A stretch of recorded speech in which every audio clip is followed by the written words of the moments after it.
up north where the air gets cold. There's a tale about Christmas that you've always Oh, man.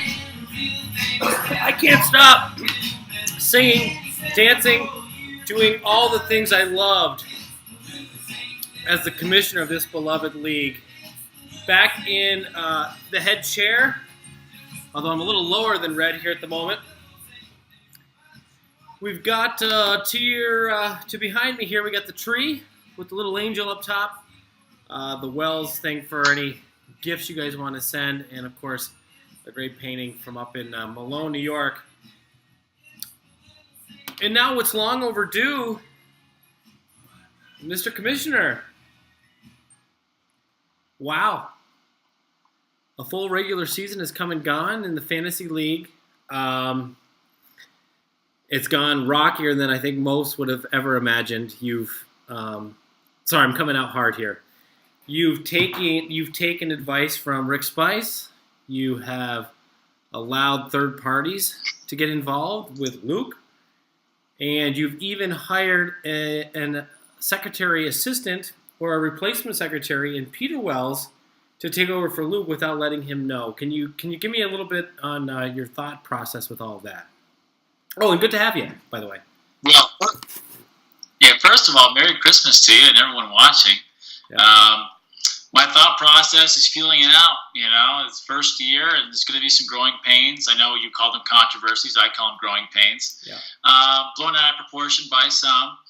And Luke, has been spotty, to say the least. So I had to call on his brother Peter, to pick up the slack there a little bit. But I think, it could be looked at as a positive that I'm willing to listen to third parties, fourth parties, anyone who has something to say worthwhile. My ear is open to you. Okay. Well, was there another one? You threw a lot at me there. Did I cover everything there? Well, just a lot of taking a lot from Eric Gruner, aka Ric Spice. A lot of people feel like he has become more of a hot shit this year than maybe in years past. Very vocal. I don't know. I think a lot of people had concerns about that. He was out there. You mentioned having a big ear. But what I've noticed is that you haven't necessarily always had the loudest of voices. So we haven't, we've seen a lot go on. I think the other day you sent a message where there were 60-some text messages that had come back and forth in the league with nary a comment from the commissioner himself. What can you tell me about that? I can say that sometimes, I think in this particular circumstance, I was getting up to grab myself a refreshment and came back to 66 messages. But had I not been, it's nice sometimes to, as opposed to reacting, let the thought sink in, give it some time, let everyone's voice be heard, because everybody's not looking at their phone 24 hours a day, and there's 10 people on that thread. So maybe give 2 or 3 other voices a chance to chime in, and give everybody opportunity. Everyone's not going to be heard. A few people on the thread aren't heard from as often as perhaps some of us would like, but at least give them an opportunity to voice their opinion. And that's true. And I think and I've commented on the thread a number of times that, when I did give up the reins on what I consider to be probably the best well-run league there's ever been, to you, I did that in good faith. I did that, thinking that you could handle it. But you're right. There have been certain league members that have been silent. Big John's little pals, struggling this year. I don't know if he's had a comment yet on the message board. Darren recently piped in at some injustices he saw going on. But yes, the league is active. I would argue, and to your credit, more active on the text and trade market than it's ever been. So kudos for that. But do you fear that maybe you're losing a part of the league in the process, that maybe some of the more thoughtful and quiet members are being drowned out by all this noise? I don't. It's their choice to be silent. If they had something to say, they're more than willing to say it. And if they don't say it, then, you can't hold that against anybody. So it's an open forum. Everyone's welcome to participate. And if people don't, that's their choice that they're making. Okay. Sorry about that, folks. You're going to see a little technical issue there, but we're not going to let it get in our way. Am I back up? Okay, there we go. You're seeing two of the commissioner there, which most people probably don't mind. Getting over a cold, so trying to drink my fluids. Next up on the docket was just pleased the heck out of me.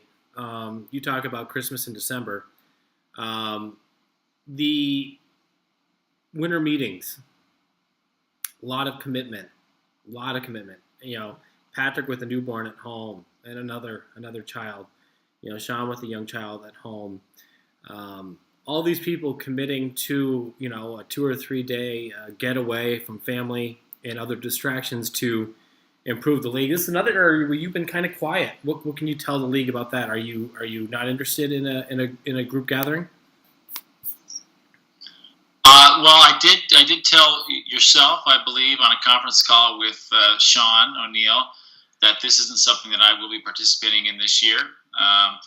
Those that do attend, I wish all the best. I do give it my full blessing, and I think you're going to have a hell of a time. But the commissioner will not be attending the 2018 winter meetings.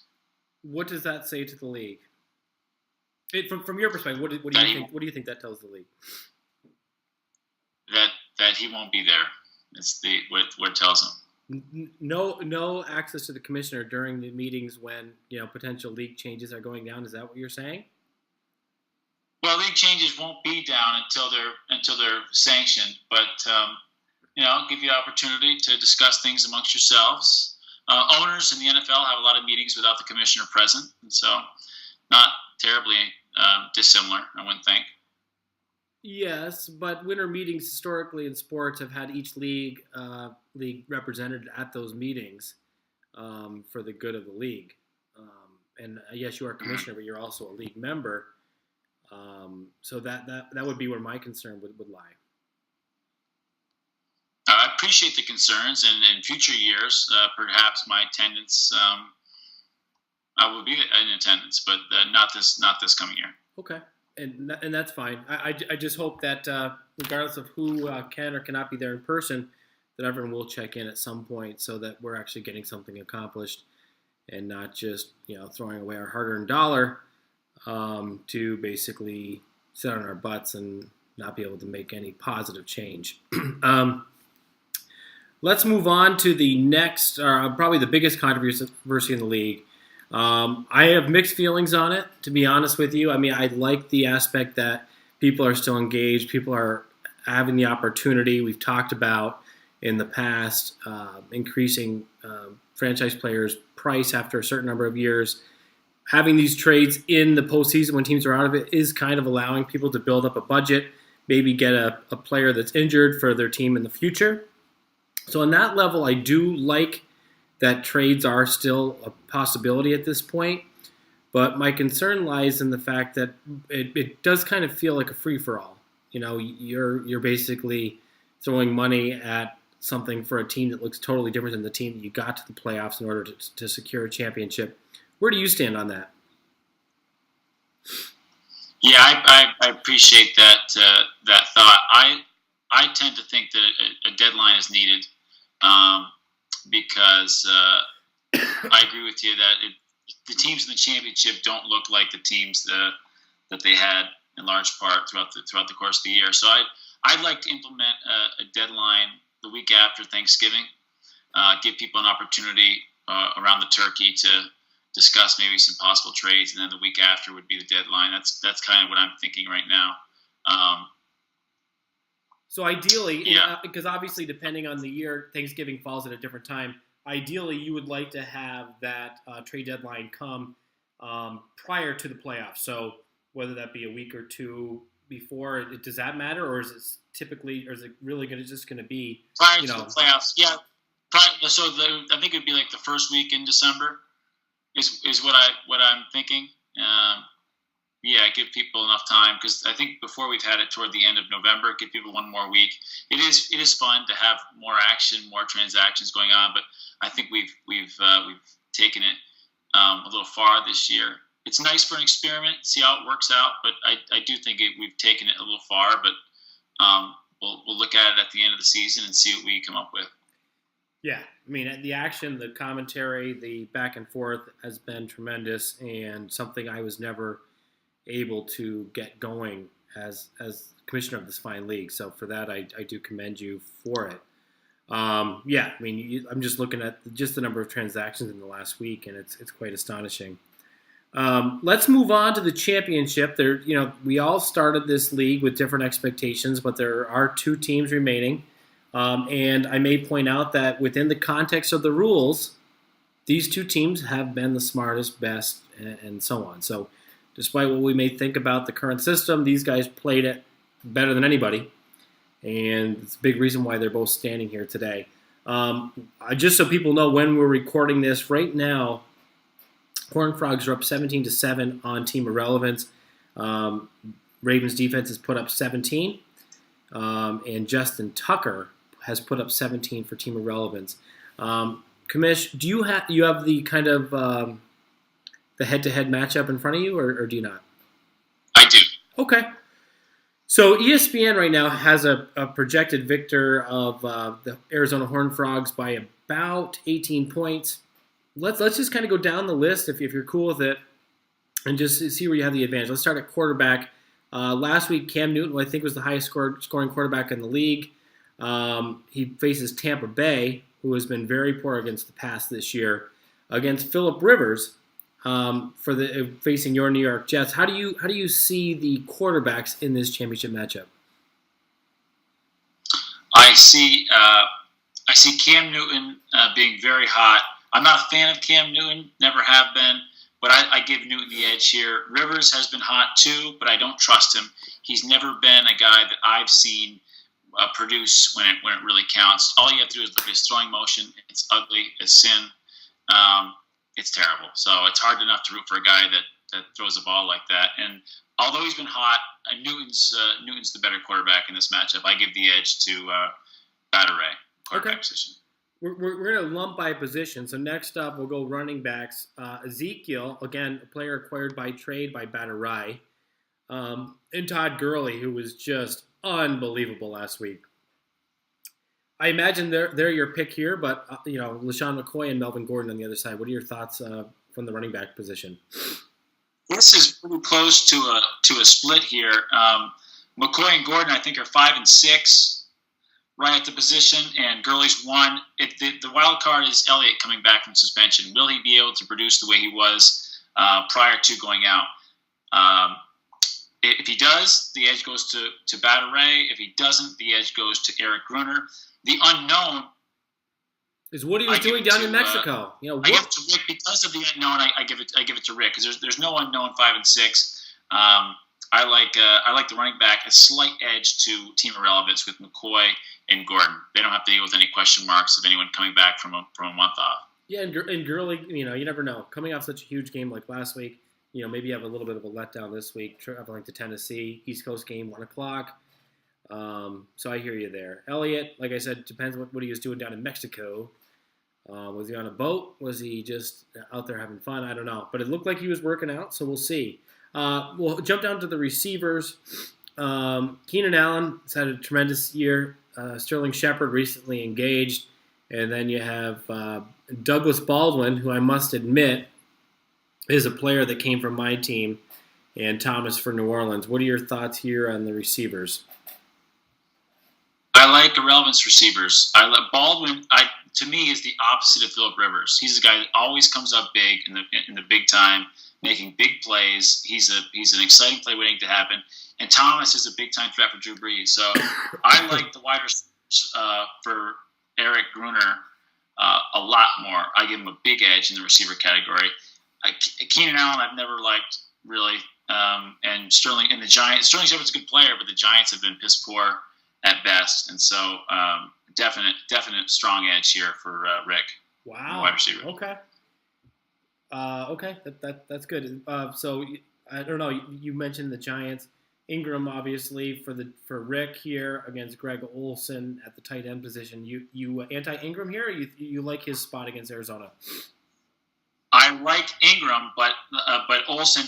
I do like the double up here with Cam Newton and Olsen. That's big. And the one question mark is he's got Jimmy Graham on the bench, who also you could argue maybe perhaps deserves a starting spot somewhere, perhaps in a flex. But no, I like Olsen here. Olsen's to play over Ingram, and I give the edge back to the Frogs. It's scared. I mean, I'll tell you. I'm not saying you're wrong, but Olsen is an injury risk too. I mean, he missed games and then he came back to games, left games early. Championship game, if you're right, which I assume you are, you got Jimmy Graham, who I know has been questionable a number of times this year. Olsen could literally be out in the second quarter with that foot injury. I would be inclined to go Jimmy Graham here. Seattle got embarrassed last week. They're playing Dallas in a fight for their lives. A lot of people think they're done, that they're done for this year. But I would go Ingram in this matchup. Giants offense has been a bit better of late, and Arizona is certainly not that intimidating. Let's go down to the two flexes. Seattle, before we close out on the tight end, Seattle started to figure out how to use him. Remember when Graham first went to the Seahawks and they weren't featuring him? He's had a number of weeks from week 3 basically to week 13 where he's put up double digits every week and looks like 20 half the time. So they've really figured out a way to target him and feature him in the offense. So, I think you could really make an argument that starting him wouldn't be a bad idea at all. Can you access this quick? Can you look at Greg Olsen's last 5 games? Do you have that? Is that something you can get quickly or no? Yep. Fantasy points. That's all I'm looking for. Just fantasy points.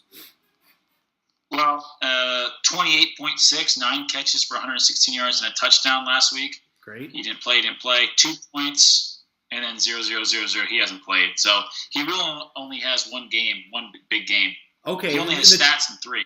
2 points, and 28. The 2-point game came after the zeros, right? So he didn't play those games. He came back, got hurt, and I think only played in the first half of that game. Okay.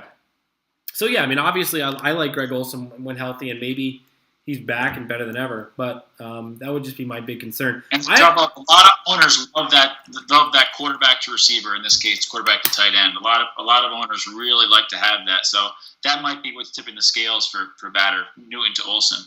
And what I always look at personally in a situation like this is you got to look at the matchup. I mean, ESPN is certainly not always right. They had Badr as the projected winner here by 17, which is a pretty good margin. When I have that, I look to minimize risk.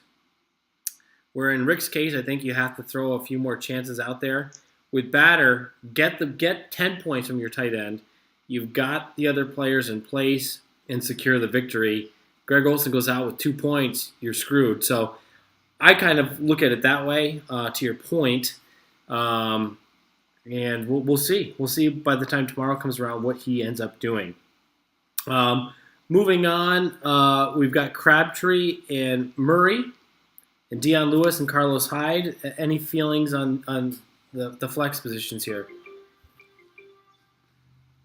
Yeah, I like Ric again here. Anytime you play a New England running back, it's like you're going to Vegas and playing at the craps tables or roulette table. Yeah. There's no rhyme or reason to what running back's going to score for the Patriots. And Crabtree as you notice, Badr's got Amari Cooper on the bench. Amari Cooper's done absolutely nothing all year, and Crabtree's gotten tons. He was Mr. Target, according to that's what Rick Spice was calling him. A little private message to me, Mr. Targets last week. 17 targets, I think Crabtree got. So wow, that's a lot. Latavius Murray's fine, but Crabtree is what swings this. I really like Crabtree, and I really don't like Dion Lewis, and so for that reason, I like the Ric flex. Right, and Carlos Hyde's playing against Jacksonville, which is the toughest defense in the league. Burkhead for New England seems to be getting those goal line touches, although Lewis has been, he's a strong player, but I've noticed Burkhead the last couple weeks is getting in the end zone. Defenses, obviously we have a little bit of information. Ravens have 17 right now, playing against a weak Indiana team. But Jacksonville, the best defense in the league, playing against Jimmy Garoppolo, who's been, he's been awesome, quite honestly. You still have to take Jacksonville, even though we kind of, as I said, know 17 points in for the Ravens at this point? I think you do. In full disclosure, I think everyone knows that Saxonville was on my roster up until last week. And dealt for $21. I do think Eric still is under the assumption that I bluffed him to up the charge up to 21, which I didn't do. Darren did throw a $20 offer out there. That is legit. And then Rick came back over on top for 21. I think there was some questions, and someone was questioning me, and I think we all know what you must do before you question my ass. Okay, yes. So let's not make sure that doesn't happen again. Absolutely. Jacksonville's definite, no question. Okay, yeah. I mean, as we all know, these defenses are inflated. Their score is inflated early on because no points have been scored against. Rick mentioned in his post earlier about Frank Gore, who had a touchdown earlier. I don't know if you saw it. I mean, you never think of Frank Gore as being, this great running back, but man, he's done it for a number of years. And I think he tore his ACL in college, and ever since has been just so steady. Not that he's in this matchup at all, but it's funny Rick mentioned him, and he did score a touchdown earlier. We're at 16-7 at this point. Again, kickers, anytime you get 10 from your kicker, which Rick has at this point, that's huge. Lutz is the other kicker from New Orleans, and I don't know. Do we want to talk kickers? I don't know. I don't know that we do. I think Tucker's the best kicker. So even if there was no information, I would have taken Tucker. He makes everything. He makes everything, and he makes 50-plus yarders. So it's really unbeatable. I just want to be honest with our audience. That's all. A lot of guys that are accurate don't kick 50-yarders, and most guys kick 50-yarders don't. They're not accurate. So right. He's both. He's the best in the league. Let me ask you this, my boy. Hopefully the league stays with us for this. Quickly want to just give you a quick rundown. I am in a championship match. I mentioned I'm a paid consultant for another league I'm in, my main league. Just want to give you my lineup for this week. By the way, how about that Robbie Gould play last week? 25 points or so from my kicker. But here's who I'm bringing for my championship matchup. I've got Cam Newton, Brandon Cooks, Alshon Jeffrey, Le'Veon Bell, Christian McCaffrey, Zach Ertz, I can't remember his first name, Williams for Green Bay, Robbie Gould, and the Jacksonville defense. Pretty good, right? Pretty good. Excellent. Yeah. And I'm taking on Phillip Rivers. Not good. Great. What's that? I said not good. Great. So I'm playing Rivers, Landry, Woods, Murray, Howard, Gronkowski, Freeman, the kicker for Philadelphia, Elliott, and the Philadelphia defense. You like my chances? Oh, I do. I mean, he's got some good players there, but I think, is there a projection? Does that league offer a projection? Yeah, I'm projected. The totals are close, but I'm a 54% chance of winning at this point. But no one's played yet. Yeah, I feel good. I like you said before. I think if I was playing you there with the other roster, I'd have to throw some, high risk, high reward type plays there to come over top. We have too many strong. Every position you mentioned was strong, so I like your shot. Well, thank you very much. Well, we've certainly covered a ton. There's going to be people that aren't going to be happy when they watch this preview, just from what was said. But I think overall, the fact that we're back doing it, something I've felt strongly about. I feel great that despite all the different interviews you've had for Ask Commissioner and so on, that you did not accept any interviews for the preview show, despite the lack of them this season. So thank you for keeping me on board, and I hope that's something we can work towards in the new year is having this more of a regular thing. Well, we should probably touch on the ass thing too, because very good point. There's some talk about who the ass is. Is there an ass? There is, at this point, there is no ass, and there may not be an ass, and there might be an ass. So I like that a lot of people feel comfortable. I think if there was an official position as an ass, people might feel like, he's already got an ass. What does he need to hear from me for? So I'm not totally eliminating the position potentially, but I don't think it's a necessity. Having that being said, everyone's welcome to voice their opinion. No ass has been. It is an appointed position too. I think there was some concern about that. As somebody mentioned, whether it's going to be voted on or whatnot. It's an appointed position. However, no one's been appointed. Well, yeah, just the way that one of the candidates has alienated the league, it's just not good. And like I think back when you were my ass, and just how you went out of your way to let me run it, right? You let me run it. You were there to support. I remember a couple years ago, with Santa hat on, you did a preview for me. I was unable to do it alone, and that meant the world to me. So it was this matchup in the championship. Yeah, and I can't remember why I couldn't do it, but for whatever reason I couldn't that day. So no, I mean I think right now, because you have me to kind of lean on, and we've had countless nights where we've talked about what happens with this with the league, what happens with that with the league. There's really no reason to have an ass other than if you want a bunch of shit, and in this case I don't think we do. So I'm here. I'm willing. I have years of experience. I have a tremendous and amazing baseball league that's gone on forever. Many members here. I ask from you if I may lead the ceremonies and the meetings at the winter meetings with you not in attendance. Sure, absolutely. I think that would be appropriate. And can we at least get a word from the commissioner at those meetings? I think that's important. Definitely. Yeah, okay. I'd be happy to Skype in or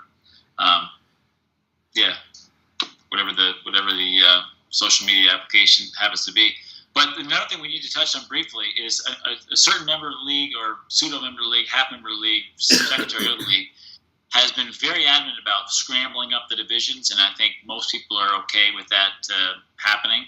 But it's the most important thing in the world to this guy. I think it'd be a nice Christmas present to at least let him know that the league is aware of his concerns, and whether or not he rejoins the league as a co-member or just wants to stay keeping time and keeping notes, scrambling up the divisions, as he put it, putting names into a hat and picking them out, is being strongly I don't like it. Investigated. I gotta admit, I don't like it. I don't, and I'll just use my forum here to speak up to that.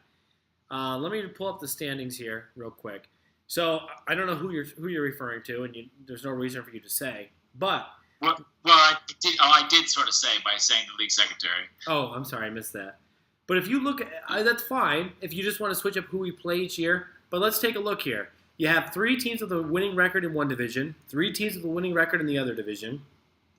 You had 3 teams score 2,000 points in the good old boys. You had 3 teams score 2,000 points in the young guns. Now, look, I realize maybe I'm just trying to hold on to my young gun status because obviously Patrick and Big John's little pals are younger than I am, and maybe therefore they should be in the young gun division. But I will say, I mean, last year, if memory serves, Badr had a sub-500 record. He's now a champ. Wilton Bluffer, again, strong, had the best keepers. Big Blue irrelevance. I don't know that it does a whole lot, to be honest with you. I think because you got a raw deal, like Rick tried to knock me for wanting the salary cap thing. To me, I've always wanted it. I always felt I created it in my baseball league. I think that there's no reason why you should keep a player for 8 to 10 years at $1 when they're a $50 player, or would go for $75 in the auction. I think that player would have a contract negotiation at some point with his real team and would get what he was deserved, and that's why I've always felt that way. So it was a bit long-winded, but as people watch this, that's kind of my thought process. Dalvin Cooks, I'm sure he'll be back and great. I have him at a great price this coming year. He set the world on fire earlier this season. We're all going to have players that we love at a cheap and inexpensive price. It's just a matter of, okay, well, at some point, when do you pay the piper, Yeah, but I think if everyone has those players, then everyone's on an even playing field, right? Not when you have people, not though when you have people leaving the league and other people joining the league and then they're forced to take the players that are given to them from the team that they inherit. That's where this is a bit different. That's only one of 9, and he's positioned himself with at least 2 $1 studs already, and everyone else has been in the league for, I want to say, 5 years. BJ's only second year. Luke's been in and out, I think, 2 or 3 times. I guess let me ask you this. Hopefully I can get this all uploaded. What is the argument for that same price for eternity? I don't understand it. Well, why not? Really, is one of them. Why? Everyone has the same opportunity to acquire those players every year. Right, but that player, like Dalvin Cook, for instance, everyone had the same opportunity to acquire Dalvin Cook, and you did. So why raise the price? Everyone's playing in the same rules. If you're not going to raise the price on your guy, you're not going to raise the price on my guy. I just think at some point that it keeps the best one is it keeps those players on that team. So I'd like to see Dalvin Cook always be on your team. I don't want the price to get up to a point where then you let him go. I want him to always be a Niski and a Nitro player. But it wouldn't because and maybe that's something we talk about. But my thought is that the team that has him is still going to have the advantage. So my argument is you keep him for 3 seasons. The average NFL career is what, 2.5? You keep him for 3 seasons at the price in which you auctioned him, and then in the 4th year, the team that drafts him, if they want to keep him, they get him at 80% of the ESPN value. So if you get a player that's $50 on ESPN, you're getting him for 80% of that. Where meanwhile, if you were to put him back out in the auction, he would go for 80 probably. So it's still to keep it in the advantage of the team that drafted him, but at some point have that player take up a bit of an auction budget. That's just kind of how I look at it. Because anyone, like Darren, for example, if Le'Veon Bell went out there, he'd go for $100 in the auction. If Darren can keep him for $35 instead of $1 or whatever he has him for now, he's still going to do it, and he's still going to have a tremendous advantage. But as a result of having him for 4 or 5 years, he now has less money to add for additional players. So that's the way I look at it. And again, you speak to, I have that certain advantage for my team. That doesn't change under my system, right? It's still the same advantage. You have an advantage for keeping the player that you drafted, but it's just that eventually this guy is. If Darren didn't feel like he was worth $30, then what's Darren going to do? He's going to drop him. So it's still. I just feel like it's crazy. And when you get lucky, not to knock Darren's abilities, but when you do it 2 or 3 times, then we all know these fantasy running backs run this league. It hurts competition across the board. So I'll let you have the last word. Well, I think you said it there. I think that by not raising the price, those players are most likely to stay on that team for the entirety of their career. They're more likely to do so. And I happen to like that. And other people sounds like what you're saying is you would like, and it depends on what price they're starting at. Some of these players are kept and they're considered low in the teens, and some are low at 1. So if you increase, I know you said 80% of their market value, so that's different. Other things have been gradually increased the price. I don't like that. I don't like that. Eventually, by increasing the price, those players are more likely to be let go by that team. I'd rather that not happen. I'd rather Gronk, like I said, always to be on Sean's team, and Antonio Brown always to be on Mark Flack's team, and so on and so forth. I like that identity that they have. And by not increasing the price, you almost guarantee that they always stay on that team, which is what I happen to like. Okay. I would just say that there's a difference between what you said and what I'm saying. And I'm not saying that you don't limit. Again, we've seen it. We've seen a couple years ago, who was the running back for Cleveland? How was his name? I think he's out of the league now. You know what I'm talking about? Or Trent Richardson? Trent Richardson. Remember? I went $80 deep against Luke for that player who had a horrible season. I believe is out of the league. I just think there's a middle ground, and that's all I would ask the league to consider is that let's as you said, let's keep the advantage with the current team. Like in the NBA, they have a lot of times a player can sign the biggest deal possible with the team that he was drafted by, but if he wants to go someplace else, he's going to get a lesser deal. I just think something like that makes sense. And again, if you think that it's good for the league to have 4 players at 5% of their value for the history of the league and allowing that person to have 95% of their budget going forward and never have a reset, I think in the end it just kills off the league. But maybe this is a show for another day because we're going long on this. But I mean, that would, for those circumstances, it would assume that only one team has that type of keeper, which isn't the case. No, it's not. And every year, every team has an opportunity to get the player that any team gets. So it's, you got a $1 keeper this year. Everyone had the same opportunity to get that player. All I would say is there's not a person in America that I know that if they got a job out of college making minimum wage or $15 an hour, and 5 years later they're worth twice that or 3 times that, is going to stay at that job and continue to work when their value, they've clearly proven their value is more than that. They deserve to get paid. The league deserves to have that. The league move along with these players, and I just think that. So let's just say, for argument's sake, right now Darren has Le'Veon Bell. He's got who did he trade? Did he still have David? David Johnson? No, he traded them to Luke. So I will give you this, and this is one of the reasons why I didn't implement the rule in football, is because the careers are shorter. But if you have an additional, because you have 2 or 3 players of the keepers, you have them at $1 or $5 and they're $40, $50 players, you, the owner, are in a much bigger advantage of taking a chance on another player the next draft and the next draft and the next draft, because you have the security of the 3 elite players or 2 elite players at such a discount. So that's my thought process, where you look at Pat, he's done a commendable job, but the problem is everything he's doing is big time chances. The team that has those 2 or 3 players,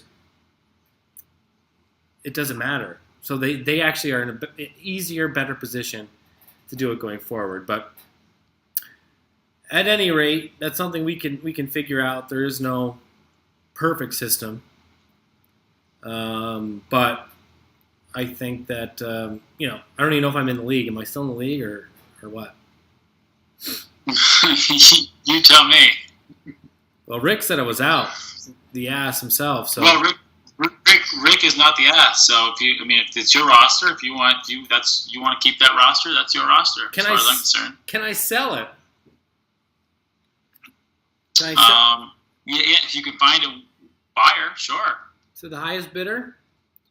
Can I sell my team for the value of what it is worth? I'm not sure I know what that means. What that means is, it's a $200 investment to get into the league. Mm-hmm. You have the potential to win what? Max $2,000, right? Or a little bit less? Is it you couldn't win the runner-up, so okay. 1,800, I guess, would be the max. Okay, so let's say that someone said, geez, I like your chances. I'm willing to invest $200. I'm willing to invest $500 or $600 because I think I have a really good chance of winning $1,500 or $1,600. I can do that, right? Because that's where the value is. You're saying that John Smith that lives next door to you wants to give you $500 cash to take over your roster. Can you do that? Why not? Well, I'm just asking. I didn't know if the league needed to. Sure. Okay. So it comes down to value. What someone's worth, they should get paid. No, I don't think that's ever going to happen. But sure. So, typically it's free, but if that's somebody wants to do it, somebody wants to pay you that. God bless you. Okay. Well, good. So I think we've covered just about all of it. Anything else you wanted to add? Any final Christmas thoughts or league thoughts as you conclude your first year as commissioner? Wishing everyone well. Hope everyone has a joyous time and celebrating. And we'll see you in the new year. All right, Commissioner Wells, thank you for joining us. Thank you for having me. Merry Christmas to all. It's tough to know that we'll all be apart this Christmas, but I feel like we got a lot out there. I think that the message board is going to light up on the text us. And I think we're going to be in a really good position heading forward. Thank you for joining me. Let's do it a little bit more next year, and all the best in 2018. Yes. Merry Christmas, Happy New Year.